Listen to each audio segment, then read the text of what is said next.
This is one of those clips where you're like, I don't know who to root for in this argument or who's expressing anything that I would particularly agree with. So I'm just going to root for the bus that goes out of control down 6th Avenue and just happens to like hit a studio on. Here is Tucker Carlson from Fox. He's still on Fox, right? And I think retired. Isn't he in like Hannity's old spot? Like O'Reilly's. O'Reilly's old spot. Yeah. Yeah. I just wondered if they had gone through. I don't know if they had promoted Jesse Waters again. And he's with retired Lieutenant Colonel Ralph Peters, who is the Fox. What is his title? Fox News Security. He's a general or something like that. General. This is Tucker Carlson. I mean, look, I don't think that I laughed when Mitt Romney said Russia was our greatest rival. And I think it's still a funny proposition that Russia is our greatest enemy to me. I mean, not funny, ha ha, but peculiar. But the bottom line is that I don't care if, France did this, but we'll talk more about the substance of this. It's just funny to watch how the right wing is trying to deal with this stuff. Let's play. Vouching for Putin's character, which he seems like a shady guy, a strongman for sure, wouldn't want to live there. He's a killer. Hard to see why he's a threat to us. And how many wars can we fight at once? How many people can we be in opposition to at once? Why not just accept that people who are bad people share our interests and side with them? You sound like Charles Lindbergh in 1938 saying Hitler hasn't attacked us. I beg your pardon? Slow down. Hey, slow down, Colonel. I'm not in any way. You cannot compare me to someone who would make apologies for Hitler.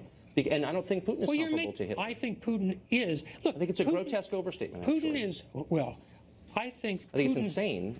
Putin, fine. You can think it's insane all you want. You just compared me to a Nazi apologist because I asked a simple question, which is, slow down, why does it contravene American interests to make common cause with a group that's trying to kill ISIS? Invaded his neighbors, broken the long peace in Europe. He assassinates dissidents and journalists. He bombs women and children on purpose in Syria. He is as bad as Hitler. And I'm sorry, if you don't like the Charles Lindbergh thing, I will retract that. But let's just say you sound like someone in the 1938 saying, what's Hitler done to us? Putin is the equivalent of Hitler. I would hate to go back and read your columns assuring America that taking out Saddam Hussein will make the region calmer, more peaceful, and America safer, when in fact it has done exactly the opposite, and it has empowered Russia and Iran, the two countries you say you fear most. Let's just be totally honest here. Yeah. We don't always know the outcomes. Right. They're not entirely predictable. And so maybe we should lower the moral tone a little bit. Okay, well, rather than calling people accommodationists and say, we're not exactly sure what's going to happen. We can only make good decisions day by day. You made your career being an American conservative patriot. And now you're suddenly cheering for Vladimir Putin? I'm not in any sense cheering for Vladimir Putin. Well, you said and it's not accommodate. It's not. I'm cheering for America as always.